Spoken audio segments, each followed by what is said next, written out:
In our world, our view of reality is shaped in interesting ways. In my experience in life, I've come to find out that many things are not the way that we've been told. And I'm going to give an example of that in how our version of reality is shaped, and how we filter and interpret information, and how people with great knowledge of how to shape what we think become very influential in our perception of the way things really are and what is truth. And we can see that this has been done throughout history very effectively by powerful leaders and powerful forces that remain out of sight. Let me give a little example of something here for deconstructing reality and how that can work for us. Many children are told about Santa Claus, the Tooth Fairy, and the Easter Bunny, and wind up receiving presents associated with these beings. And at some point, a child wakes up when mom or dad's putting a dime, well, due to inflation, maybe it's $1, under their pillow in replacement for the tooth that they lost. Or they get up to go to the bathroom and see mom and dad putting presents under a Christmas tree, find out that it wasn't Santa Claus. Well, these can be difficult for children, but since they still get the presents, it really doesn't destroy their world. But what happens when they were told about Jesus and Noah's Ark, the flood? What happens when they're told that the Lamanites used to be Nephites and they're the ancestors of the American Indian, but DNA studies come out and show that actually these people came from East Asia, not from Jerusalem? What happens when they find out various other things are not as they were told? What happens when they read the history of the Middle East and they see that countries like Sumer, Babylon, Egypt continued in their histories with their dynasties before, during, and after the flood of Noah was supposed to have happened? Or that if they examined the American history of the American Indians or Native Americans that in Mormonism we have called the Lamanites, what if they look and see that even now that the church has backed off and changed its story in the Book of Mormon introduction, which formerly said that these people were the Lamanites were the ancestors of the American Indians, the primary ancestors. And also, if you noticed that Joseph Smith, if you've read his history and written by his mother, he had said that Moroni told him that that was the case. And now in the Gospel Topics essays on LDS.org, we see things like, well, maybe they came across, scientists say they could have come across a land bridge. Well, the land bridge, as we know, was there long, long before Adam would have been there, and Noah's flood would have washed anyone away that was there before 2344 BC. So what happens when our world starts to get shattered there? Because in these cases, we're seeing evidence that the stories we've been told as an integral part of religious belief systems upon which we base our belief that loved ones can be together forever in eternity, that we'll be resurrected, things like that. It's all tied in.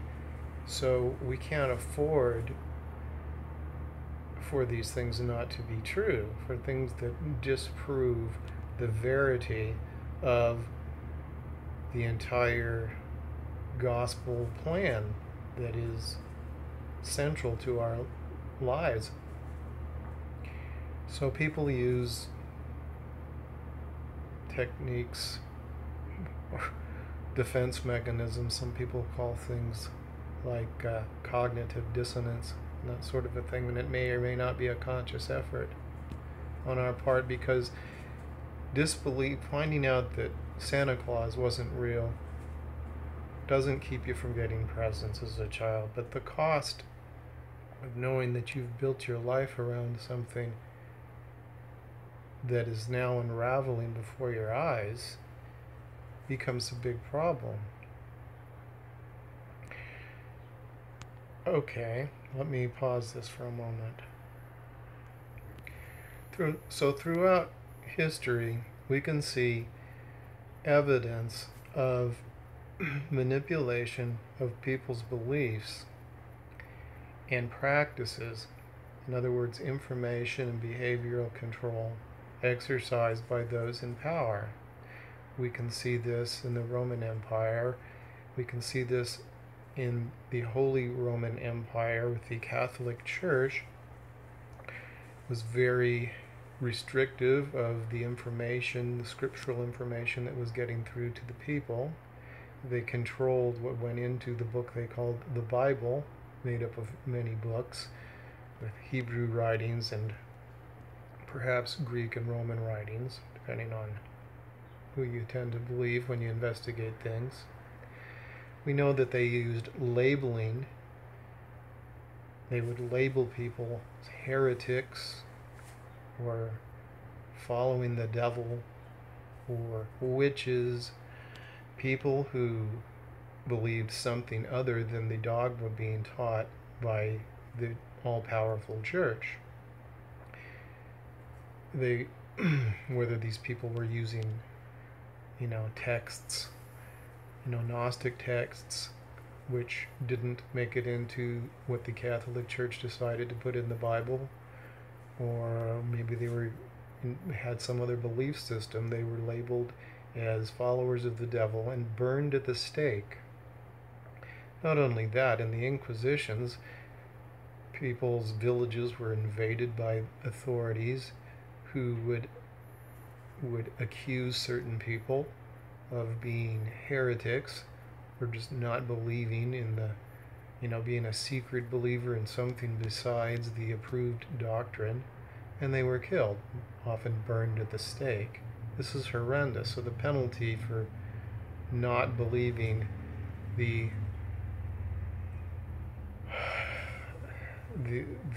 dogma being taught by those in control was terrible. So we see creeds. Catholicism is a good example of that, but there are many more, and they use a technique called groupthink. The words "we believe." We believe in God being, and then they describe him, all-powerful, all-knowing, the Catholic version is different from the Jehovah's Witness version, or the LDS Church version, or other Mormon versions, or other Protestant versions, and they vary in some ways, about the Trinity and so on and so forth. So groupthink is something you might read about in the book 1984 by George Orwell. That's where we get the word, or the term, Orwellian. And we talk about thought control and behavior control being used to have a society where there was maximum control over the people by a supreme power. But we see these things exercised in religion and politics.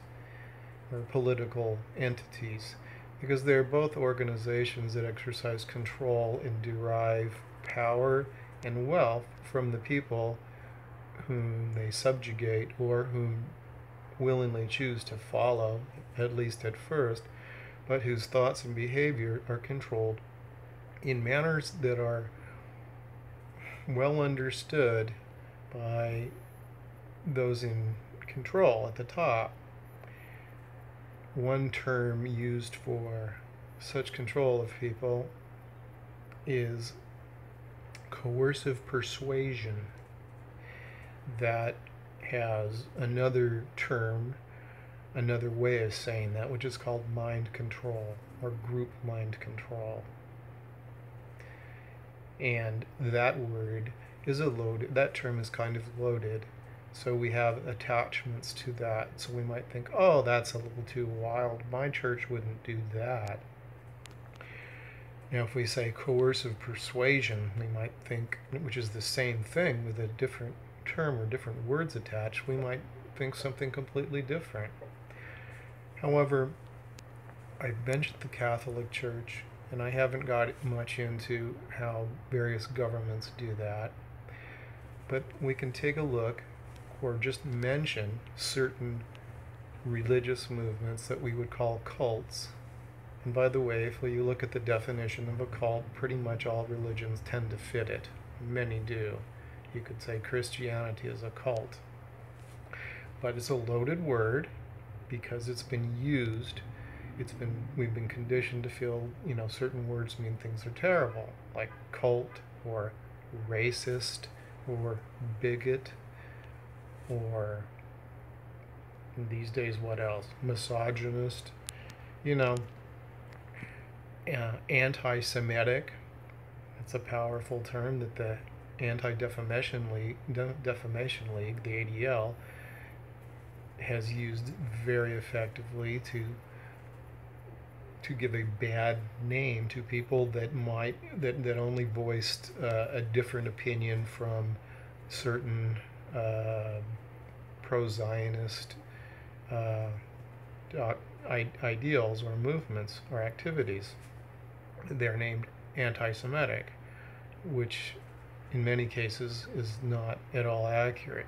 Just like calling someone a racist, for something that is not racist. So name calling is a wonderful way. And so in churches, people are called heretics or apostates. And there's this traitors. These are terrible terms with, that invoke thoughts of someone who's just awful.